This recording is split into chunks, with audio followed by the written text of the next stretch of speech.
पंजाब में मानसून की बारिशों की तबाह कारियों की बात कर लेते हैं। 25 जून से अब तक छतें और दीवारें गिरने समेत मुख्तलिफ हादसात में 119 अफराद लुक़माजल बन गए हैं। चकवाल जेला में सबसे ज़्यादा नुकसान हुआ।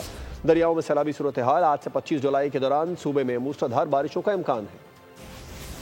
केरल में शदीद बारिशों से 4 यूनियन काउंसिल्स भी शदीद मुतासिर। तूफानी बारिशों के बाइस दरिया बिफर गए। पानी की सतह में मुसलसल इजाफा। दरिया सिंध में चश्मा के मकाम पर दरमियाने, कालाबाग, गुड्डू और सक्खर बैराजों पर निचले दर्जे का सैलाब। तरबेला में पानी की सतह 1503 फीट जबकि मंगला डैम में 1189 फीट पर पहुँच गयी। रावल डैम में पानी की सतह खतरनाक हद के करीब। स्पिलवेज खोलने का फैसला। सूबे भर में रेस्क्यू ऑपरेशन जारी। सैलाब ज़दा इलाकों से 1600 के करीब अफराद को महफूज मकाम पर मुंतकिल कर दिया गया। जो स्ट्रक्चरल कोलैप्स है उसमें रेस्क्यू का जो नंबर है वो बहुत बड़ा है। ज्यादातर लोग रेस्क्यू हो गए, अमवात थोड़ी हुई है। सो बर वक्त रिस्पॉन्स और उनको सही तरीके से निकालने की वजह से ये अमवात कम हुई है। वरना आप 364 इंसिडेंट्स के अंदर अगर आप वैसे देखें तो डेथ्स बहुत कम है। पंजाब में मानसून का एक और तगड़ा स्पेल जोर दिखाने को तैयार। महकमा मौसमियात के मुताबिक आज से 25 जुलाई के दौरान सूबे के बेशतर अजला में आंधी के साथ बारिश का इम्कान है।